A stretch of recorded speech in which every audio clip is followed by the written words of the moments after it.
Okay, so continuing on from the G major scale exercises last week, using thirds, rhythmic variations, we're going to move to the second mode of the major scale. We're going to stay in the key of G.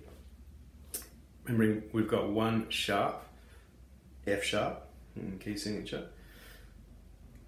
We're going to be playing from the fifth position. It means we're staying like this. It's really important. If we have to move out of position, it's called a finger stretch.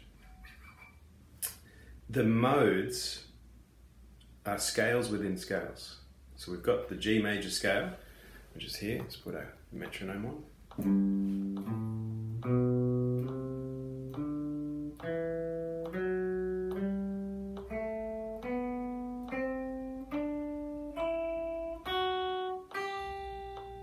Okay, that's called the major scale, like we talked about last week. It's also known as the Ionian mode. Same scale, different name. If we play that scale from the second degree, so from the A, and if we finish on the A, that's called the Dorian mode.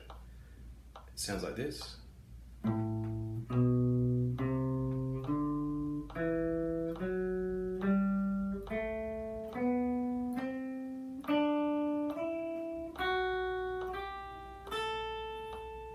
Okay, it's a minor mode. It contains all the elements of the G major scale, but just in a different order. Let's get rid of our metronome. Before we get ahead of ourselves, here's some tuning notes. D. It's a good one to go off because it's easy to hear. A.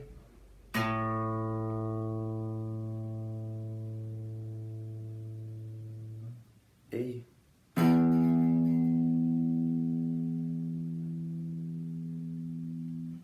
G.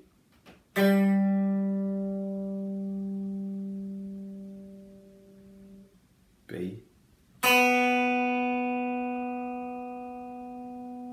And E.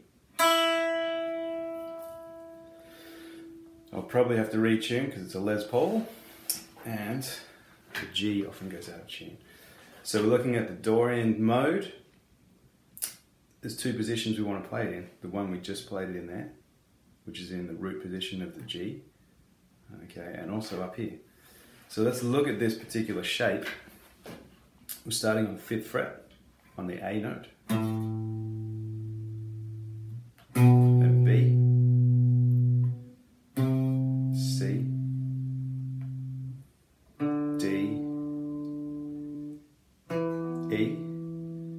Now in a natural minor scale we go to here, F, but we know the key of G, the F's are sharpened, okay? So we're going to do a finger stretch, go out of position, and play the F sharp there. So we've got A, B, C, D, E, F sharp, G, A. There's your first octave.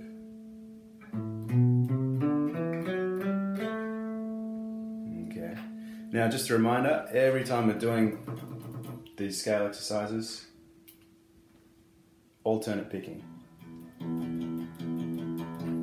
Not too much of your pick sticking out if you're using the pointy end. Just a slight amount. I like to use the round end because I like that tone. So I've got minuscule amounts really, down close to the string. So octave 1.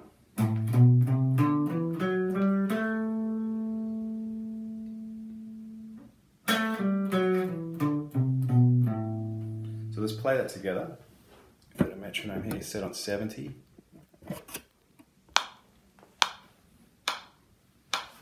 One, two, three, four.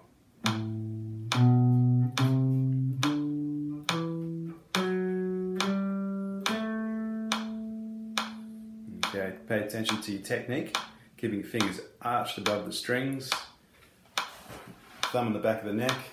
Don't have it hanging over, that's for later on with chords when we want to go. Okay, so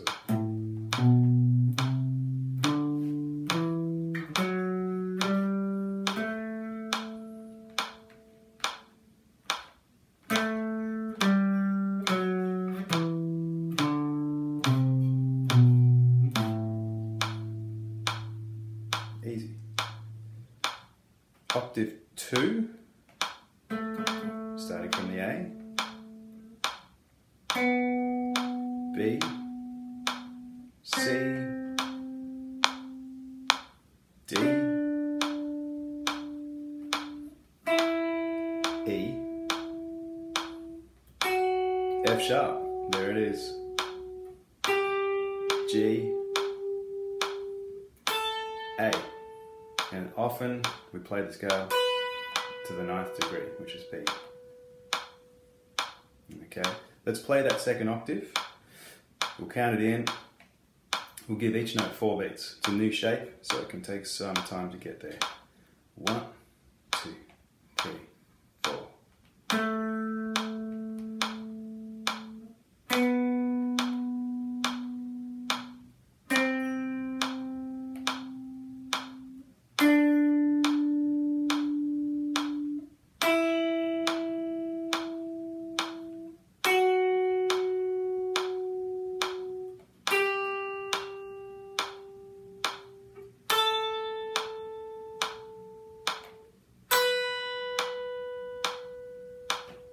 All right, it's not too bad. It's similar in some senses to the minor pentatonic shape, but it's just got a whole lot more content. Let's give it a go. Whole 2 octaves, ascending and descending, that tempo, and we're going to play as minims. So it's 1, 2, 3, 4. Okay, 1, 2, 3, 4.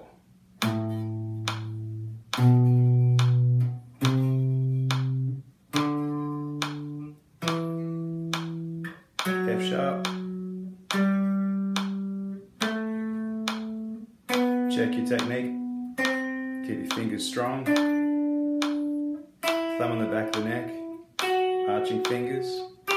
Alternate picking. Let's pause here. 1, 2, descend.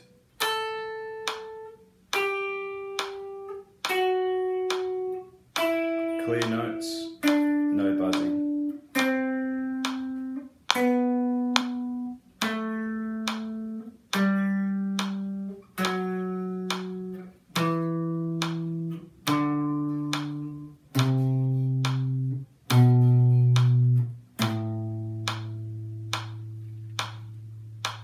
Beautiful, okay. Now, we're going to pause there, and what I want you to do is play that scale 70 beats per minute using the different rhythmic variations like we did last week. These will be throughout all our modes. We're going to go quavers,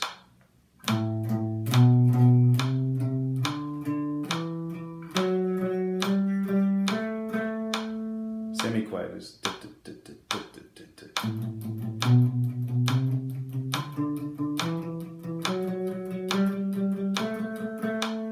okay.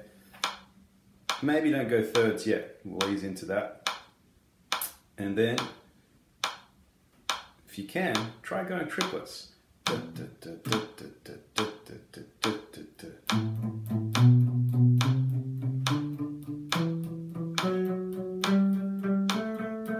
Alright, so pause there for a couple of minutes. Alright, so hopefully you practice those and got your fingers used to that position, muscle memory starting to kick in. Now what we're going to do is associate the Dorian mode with its correct chord. So the G major scale, it's fairly obvious, but it goes with the G major chord. So if you're playing in the key of G, someone's going...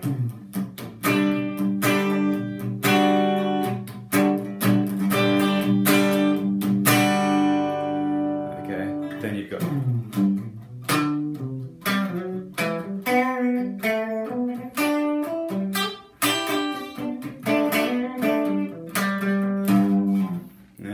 I'm just going to retune. There's a culprit there.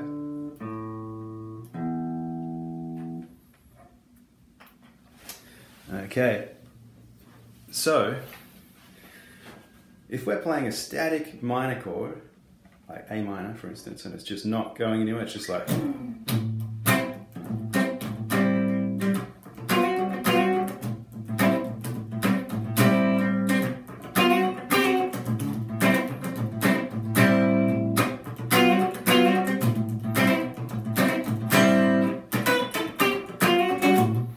There's the perfect place to use our Dorian scale.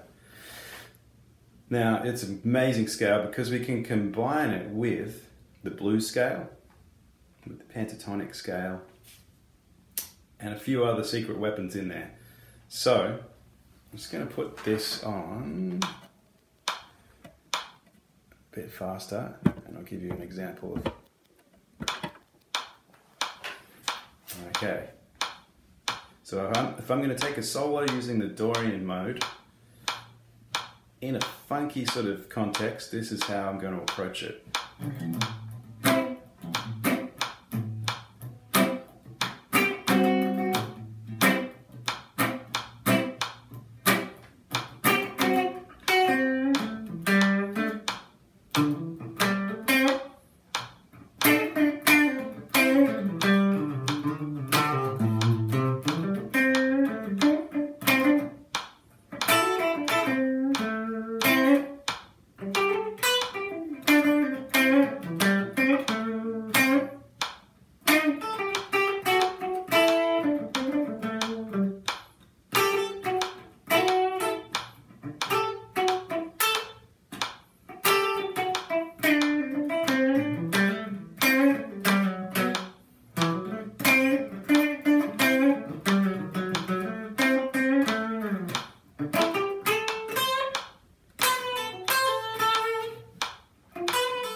Okay, so those are some of the sounds we can generate in that sort of context. Mixing up the blues scale, which, because this is intermediate, I'm kind of assuming you already know. But just in case, here's the blues scale root position, A blues. We've got A, C, D, E flat, E, G, A. First octave. That should be a familiar sound. Second octave.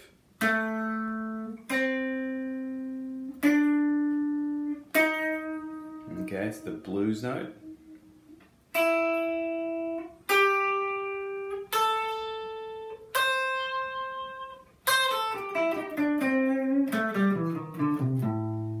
So that's the blues scale.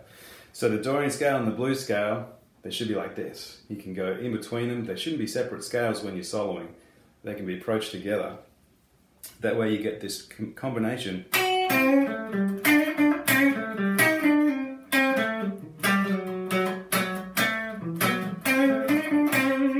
Okay, sounds great. All right, so this week, that's your mission, is to revise the G major scale with all the different ways to play it using thirds.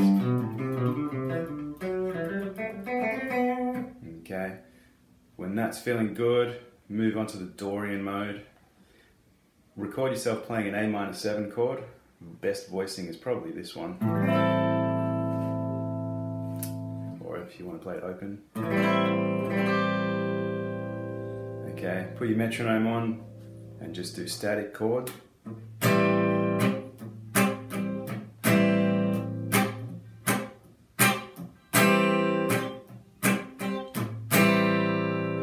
Okay, and then practice the Dorian mode over the top. Practice the blues scale, incorporate them together.